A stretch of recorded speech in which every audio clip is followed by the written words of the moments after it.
fame. It wasn't about money.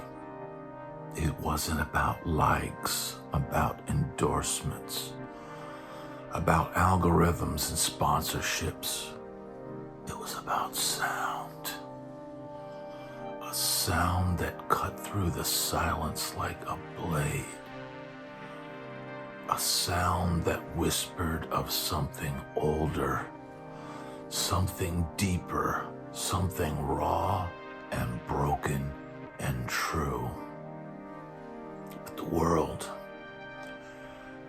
does not want truth. The world does not want sound that shakes the soul. It wants something clean, predictable, processed. They say play it tighter. They say quantize it. They say make it sound perfect. But I have seen where that path leads. I have walked among the hollow men. Those who have traded feeling for precision, heart for mechanics, soul for polish.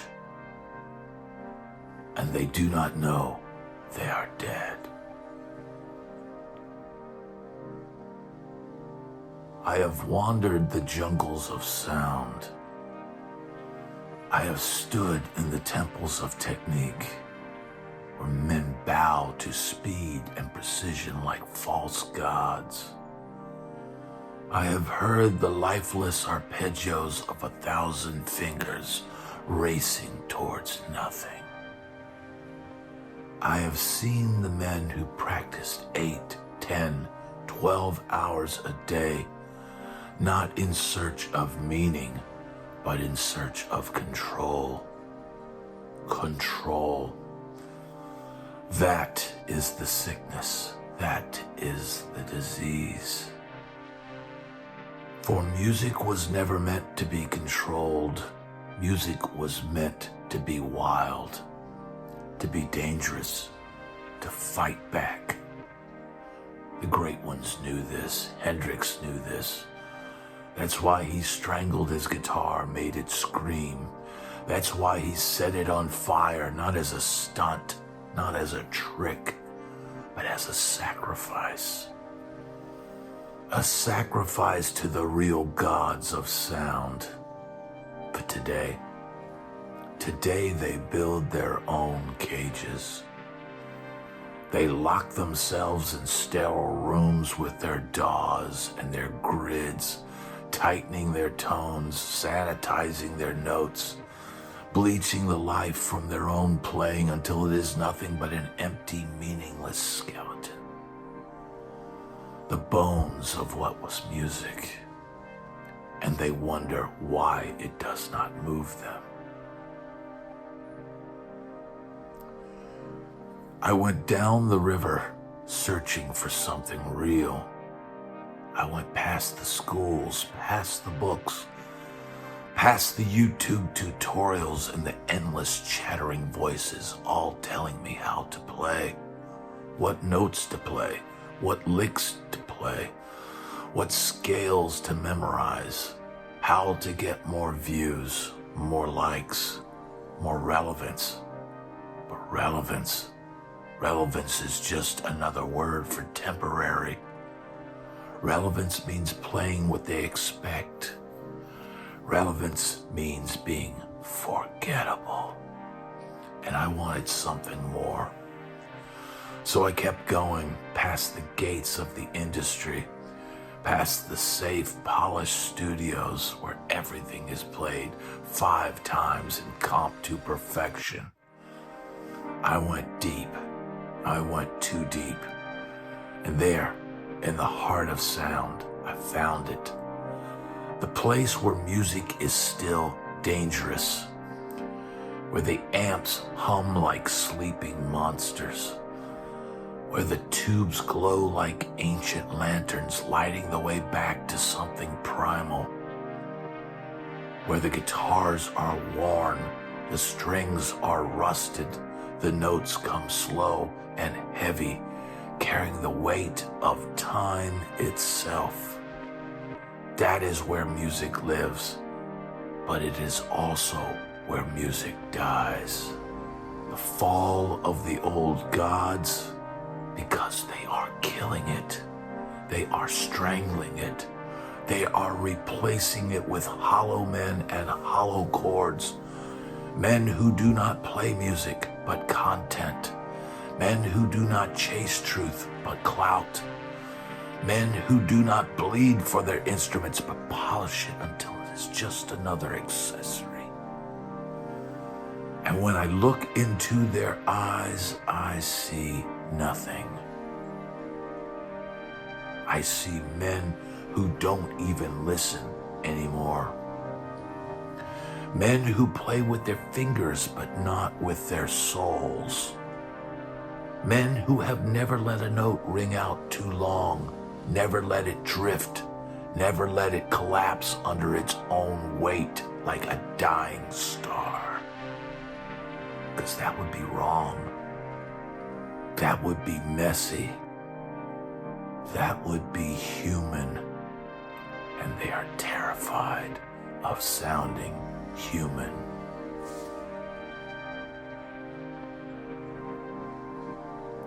I saw the horror. I saw the death of the note. I saw the perfect, sterile, algorithm-approved guitar solo, and it was lifeless. No struggle, no breath, no fight. And I knew then, I knew what had to be done. We must destroy perfection. We must abandon the grids. We must let the amplifiers howl. We must play notes that shake, that shudder, that crack under the weight of existence itself. Because music is not safe. Music is not content. Music is the sound of a man standing at the edge of the abyss, looking down and playing the only notes he has left before he falls. So play the wrong note, bend too far, let the strings buzz, let the amplifier hum like an ancient beast. And for the love of it all that is real, feel it, because that's all we have left. Real.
tighter. They say quantize it. They say make it sound perfect.